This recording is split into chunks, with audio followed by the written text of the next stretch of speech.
Okay, this is week 5, normal health changes in aging for older adults. And we want to talk about what is normally occurring, what physiologically happens in older adults so that you can tell the difference on whether this is something that can be considered a normal change or whether it is something that is a change that indicates some other health condition that needs to be examined or treated. So we're going to go by systems. I'm going to bring up the primary things that seem to impact aging and health concerns in older adults, and then we will add some components and compare certain systems with abnormal aging so that you can see the difference. So when we talk about the epidermis, we really are talking about skin, right? And we know that there are fewer melanocytes. Each decade, we get 10 to 20% fewer, and so our skin becomes lighter, and we have less protection from UV rays. We have fewer Langerhans cells, which deal with, in some conditions, deal with how much sun exposure you've had as a younger adult. And when these decrease, it also allows development of cutaneous carcinomas or cancers of the skin to occur. The skin becomes less thin and less resistant to bacterial invasion, and our collagen levels decrease. So if you just really look at a picture of a younger person and an older person, you can usually tell the difference, that someone is older than another. And a lot of that has to do with wrinkles, but the wrinkles are caused by two things: facial expressions that we make day to day, and gravity, and then some loss of collagen and other supports. So we have this facial expressions that pulls on the muscles. Gravity helps with that, and that repeated use of facial expressions cause some of those wrinkles. We have a downward drift of the brow, and that sometimes makes the eyelid kind of droop over the eye a little bit more too. We can get a little bit hollow or dark circles under the eyes as a result of some thinning of the bony structures and fat cells. We'll have some hills and valleys because we've lost some soft tissue, fat and bone. And because that soft tissue support has gone, we also have a little bit of sagging and deepening of those folds. Earlobes get longer.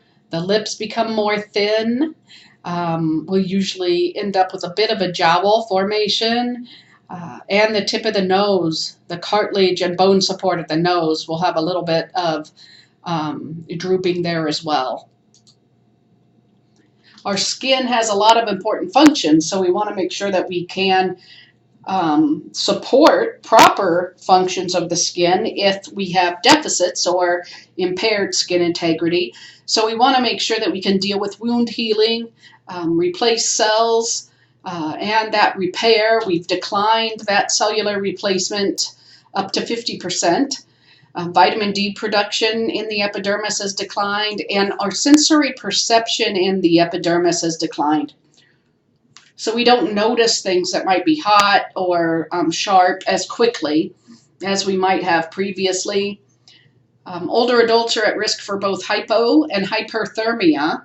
They're at risk for hyperthermia because they have reduced eccrine or sweat moisture gland function, and hypothermia, the sweat becomes less oily, and so it evaporates more easily in dry conditions.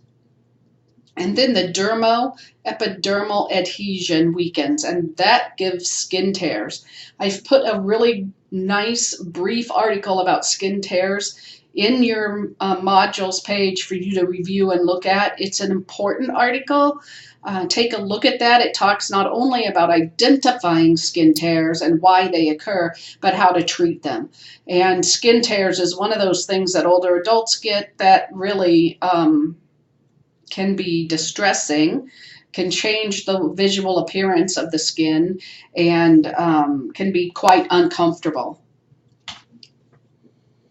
So we want to talk a little bit about the different types of nails and nail beds that we might see in older adults. And I want to show you, we got all the list here. So we've got yellow nail syndrome is here in this first upper left hand picture. The nails become yellow, they thicken like we saw with the foot care lecture. They grow a bit more slowly. It's often due to fungal infections, and you can see this part over here on this fingernail that looks like the nail bed isn't adhering to the nail, and this is definitely a fungal infection. Persons who wear, especially women who wear fingernail polish all the time, can also develop fungal infections, but they might just have yellowing of the nails without a fungal infection. So you got to kind of examine those to get a better idea of what's going on with the nails. This next image to the right is an image of white spots or milk spots. They're also called leukodachia. Usually it doesn't indicate any problem at all, but it could indicate when we have multiple ones, infection or kidney or respiratory disease. The spoon-shaped nail is definitely an abnormal condition. The spoon-shaped nails appear kind of scooped out. They're very soft, and it usually indicates either a liver condition or an iron deficiency. The next one over here is clubbing, and nail clubbing, while sometimes nail clubbing runs in the families, it is, if it does run in the family, it's usually harmless. However, it's typically a sign of chronic heart or lung disease and hypoxia. So you might see someone with like one finger, a thumb, quite prominently looks like it's clubbed, but only their thumbs are and the rest of their fingers aren't. Then that's not a problem with oxygen. It's something that runs in their family instead. So pay attention to it. You also often will see that they have a bluish tinge under the nails as well. And you'll probably notice that they have difficulties breathing. Dark lines beneath the nails. This can indicate a type of cancer. So you want to make sure that we evaluate this, and especially if they start to get any infection or anything going on in the cuticle and into the nail bed here, we want to get them referred to a dermatologist as soon as possible. The next image to the right on the lower side is called Terry's nails. And of course, it was named after a physician who discovered it or first wrote about it. And sometimes it's attributed to aging, but usually Terry's nails indicates vascular conditions, but it could indicate a lot of different conditions too, like liver, kidneys, diabetes, heart, or thyroid problems. In this case, the nail looks a little pale down below, then you have an area that looks kind of nice and pink, and the top part's a little excessively white. The next one is cracked or split nails, and this is one of the most common nail disorders. It could indicate thyroid disease or low levels of vitamin C, and it could indicate that that's just what their nails are like all the time. And then nail pitting is the final image, and that's very common in persons with either connective tissue disorders or psoriasis. So the nails can tell us a lot about an individual besides about their general health and cleanliness. Might point us in direction of a specific illness or disease condition. We also can see a lot of different things that we might notice with hair patterns. Male pattern baldness is often hereditary in older adults. In males, it can happen much in young people as well. And typically it just starts where the receding hairline, or an extended widow's peak, as sometimes they call it, and in the top and back, and then it just keeps going until all the hair is basically gone. In female pattern hair, female pattern baldness, this type of disorder happens in the middle and seems to spread out from the middle part, basically. But we might see some abnormal places where we have lack of hair growth. Now, alopecia is loss of hair, and it occurs in both genders with aging. A lot of people are worried about it, and especially females would like to have that stop and reversed, which because of a sense of self and body image.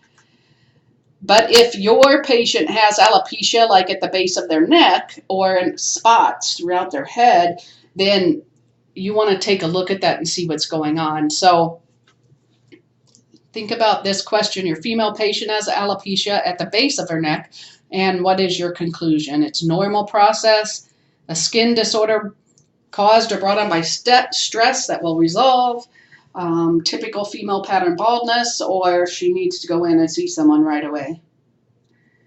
The answer to this is B. It is a type of skin disorder caused or brought on by stress that will resolve. We can provide some extra vitamins, or we could do some injections into the scalp that might help.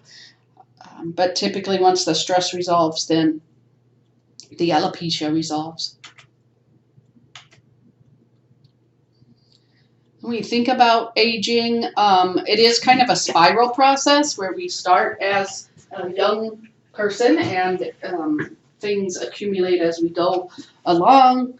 You'll see that certainly our height growth stops around 16 to 18, and bodies begin to change after that. So once a person has hit their 20s or so, that transformation is fairly complete.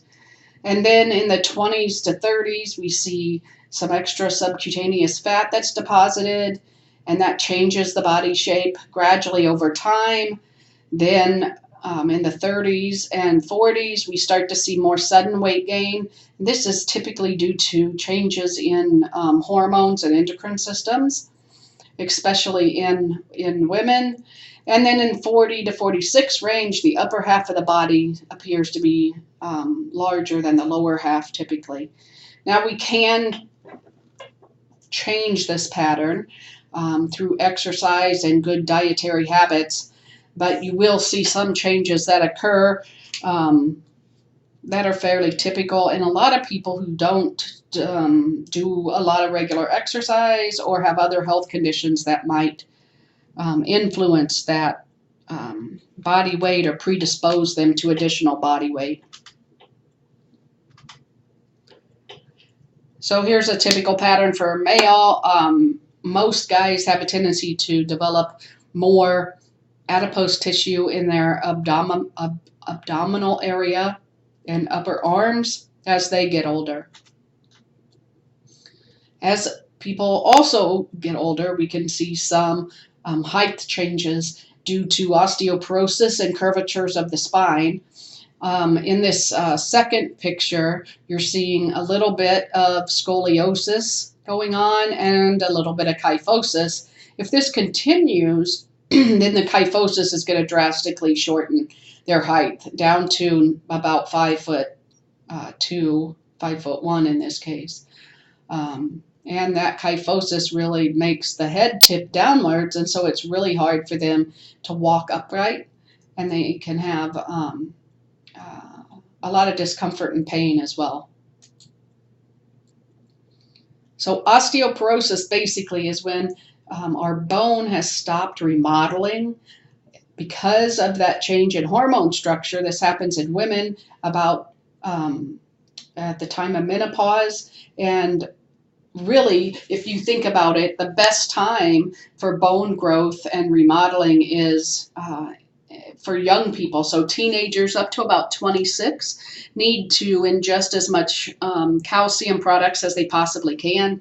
And then after that, they begin to lose. Their remodeling bone slows and doesn't produce as many new bone cells every day as it did when they were younger. And as that continues, when women hit menopause, then they almost completely stop bone remodeling. And that's when we start to really see that the bone ends up with these airy pockets that are much more pronounced. And the bone isn't as dense and cannot heal itself quite as well. So that aging process shifts the balance of bone towards resorption, and bone mass and strength deteriorate. Some intrinsic factors that cause bone loss: gender, age, body size, race, ethnicity, family history, and sex hormones. The sex hormones specifically are estrogen and testosterone. And then extrinsic factors are nutrition, especially calcium and vitamin D, exercise, medications, other comorbidities, smoking, and alcohol use. We know that vitamin D regulates calcium and phosphorus, and that if we were exposed to sunlight 2 to 3 times a week for about the fourth of the time it would take to get a sunburn is enough exposure, except that here in Missouri it's not enough at all. The sun's just not in a good position to give us really good vitamin D absorption. We do know that vitamin D is stored in body fat and we store it for later use, but older adults have fewer receptors that convert sunlight to vitamin D and don't take enough amounts in or absorb it as well when it's consumed, and so they less efficiently convert vitamin D to a more usable form.